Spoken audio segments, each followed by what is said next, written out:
Qu'est-ce que le monoxyde de carbone? Le monoxyde de carbone est un produit dérivé, issu de la combustion incomplète d'un élément tel que, le gaz naturel, le propane, le mazout de chauffage, le kérosène, le charbon de bois, l'essence, le bois et d'autres biocarburants. Cette combustion incomplète peut arriver avec n'importe quel appareil, du moment où il faut brûler quelque chose pour fabriquer de l'énergie ou de la chaleur. Par exemple, voici quelques appareils qui fonctionnent au fioul, susceptibles de générer du monoxyde: chaudière, radiateur, cheminée décorative, four à bois, four ou grille. Comment fonctionne un détecteur de monoxyde de carbone? Les détecteurs de monoxyde de carbone contrôlent les niveaux de concentration, une partie par million, du monoxyde de carbone sur un temps, et une alarme sonne lorsqu'un niveau critique est détecté. En effet, ils sont conçus pour réagir aux faibles concentrations de monoxyde de carbone sur une longue période de temps, comme aux hautes concentrations sur une courte période. Installer les détecteurs près des chambres à coucher. Par conséquent, il est important de bien placer un détecteur de monoxyde de carbone. Aussi, le détecteur doit être placé près des chambres à coucher de la maison, ce qui augmente la probabilité que les habitants puissent entendre l'alarme se mettre en route même endormis. Contrairement à la fumée qui s'élève jusqu'au plafond, le monoxyde de carbone se mélange à l'air. Cependant, si un double détecteur de fumée et de monoxyde est utilisé, il doit être installé au plafond, ou près du plafond, selon les instructions du fabricant. Ceci de manière à vous assurer que la fumée est détectée efficacement. À lire,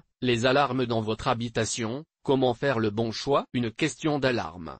Les détecteurs de monoxyde de carbone sonnent différemment des détecteurs de fumée lorsqu'ils se mettent en route. Puisque vous installez un nouvel appareil de sécurité dans votre maison, il est important que chaque membre du foyer puisse faire la différence entre les deux. D'ailleurs, tout le monde devrait s'entraîner à reconnaître la nature de l'alarme, mais aussi faire la différence entre une alerte de danger et l'avertisseur sonore lorsque les piles sont usées. Ainsi, les occupants d'un lieu doivent consulter le guide d'installation pour obtenir plus d'informations sur les caractéristiques liées aux signaux audio de chaque appareil. Si votre détecteur se met à sonner, et que vous ou tout autre membre de foyer souffrez de symptômes dus à l'empoisonnement au monoxyde de carbone, tout le monde doit immédiatement sortir de la maison et appeler les urgences depuis l'extérieur. Le besoin d'un détecteur de monoxyde de carbone. Les habitations qui possèdent au moins un appareil consommant du combustible, par exemple, un chauffe-eau au gaz ou une chaudière à gaz, une cheminée ou un garage attenant, nécessitent l'installation d'un détecteur. Quelques exemples d'habitations où ce type de détection est nécessaire: maison, individuelle, jumelée, mitoyenne, logement locatif,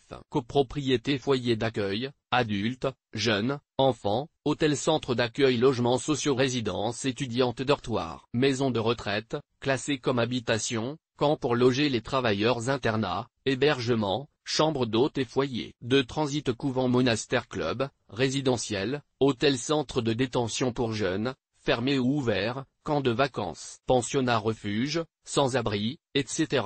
Une maison avec chauffage électrique et garage non attenant. L'installation d'un détecteur en ces cas n'est pas une nécessité, puisqu'il n'y a pas d'appareil consommant du combustible dans la maison, ou pas de garage attenant. Un détecteur de monoxyde de carbone ne sert à rien. Cependant, les propriétaires de maisons sont toujours encouragés d'en installer un près des chambres afin d'améliorer la sécurité de la maison, au cas où d'autres sources de monoxyde de carbone inattendues se déclarent en dehors de votre maison, dans les maisons mitoyennes ou jumelées par exemple. À lire, comment se protéger d'un cambriolage? Des détecteurs supplémentaires. Pour une protection optimale, il est recommandé d'installer des détecteurs supplémentaires aux autres étages, zones de la maison qui sont au contact ou à proximité d'une source de monoxyde de carbone, en respectant la distance limite donnée dans le guide du produit. En revanche, il n'est pas nécessaire d'installer un détecteur de monoxyde de carbone dans le sous-sol faisant partie d'un même ensemble résidentiel. EGT.